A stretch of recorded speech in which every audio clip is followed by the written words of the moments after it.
Supreme leader Khamenei की मौत हो जाती है। उनके साथ साथ करीब करीब 50 टॉप अधिकारी भी मारे जाते हैं। उसके बाद कौन ऐसा बचा हुआ है जो जितने टेक्निकल डिसीजन हैं वो ले रहा है, ऑर्डर्स दे रहा है? ऐसा कौन है?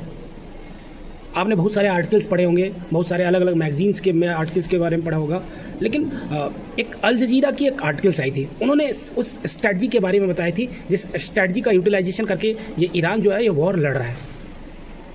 ईरान ने इस स्ट्रेटजी में सबसे पहले अपने कमांड सेंटर को सेंट्रलाइज ना करके डिसेंट्रलाइज कर दिया था, और इसमें उन्होंने इसको 7 छोटे छोटे हिस्सों में बांट दिया था। और इसके साथ साथ ही उन्होंने क्या किया कि जो पहले से उन्होंने क्या कर रखा था, हर पद के लिए 4 संभावित उत्तराधिकारी जो थे उनको तय करके रखा था, ताकि यदि अटैक्स होता और हमारे टॉप लीडर्स मारे जाते हैं तो उस कंडीशन में जो और संभावित उत्तराधिकारी हैं वो जल्दी से डिसीजन लें और जो वॉर है इसको जारी रख सकें। अब हम इस पूरे स्ट्रक्चर को समझते हैं। यदि आप 1 मार्च के ईरान के विदेश मंत्री अब्बास अराघाची की स्टेटमेंट देखें तो उन्होंने कहा था कि 2 दशकों तक हम अमेरिका के युद्धों को अध्ययन करके ये सीखा था कि हमें एक ऐसा ढांचा बनाना पड़ेगा जिससे राजधानी पर हमला होने के बाद भी लड़ाई जारी रख सके। और उन्होंने एक खास स्ट्रेटजी बनाई जिसका नाम रखा था डिसेंट्रलाइज मोज़ेक डिफेंस। जो मोज़ेक वर्ड है, मोज़ेक का मतलब होता है टाइस मतलब छोटे छोटे टाइस बना के एक पूरा रूम या पूरा एक जो फ्लोर होता है बनाया जाता है।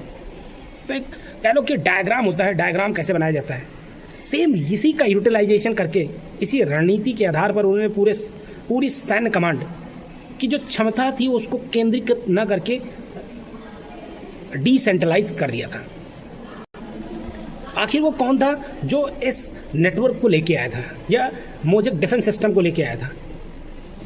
तो डिसेंट्रलाइज मोज़ेक डिफेंस सिस्टम को इस्लामिक रेवोल्यूशनरी गार्ड कॉर्प्स, जिसे हम IRGC बोलते हैं, उसी सबसे ज़्यादा जुड़ी हुई है। और इसको लाने वाले पूर्व कमांडर मोहम्मद अली जाफरी थे, जो 2007 से 2019 के समय इसको विकसित किया था उन्होंने। और इसी के तहत उन्होंने IRGC को 7 अलग अलग पार्टों में डिवाइड कर दिया था। पहला जो है वसीज मिलिशिया है, दूसरा नियमित सेना है, तीसरा जो है वो मिसाइल यूनिट्स है, चौथा नौसेना है, 5वां जो है स्थानीय कमांडर संरचना है। और संरचना टूटने की स्थिति में जो स्थानीय यूनिट्स होती है वो त्वरित कार्रवाई कर सकती है। ईरान का डिसेंट्रलाइज मोज़ेक डिफेंस सिस्टम का मेन मकसद टॉप लीडर के खत्म हो जाने के बाद भी जंग जारी रहे। इसकी खासियत जो है, पावर को केंद्रीकृत न करके कई लेयरों में फैलाई जाए। हर प्रांत क्षेत्र में लोकल कमांडर पहले से ही अधिकार दे दिए जाते हैं।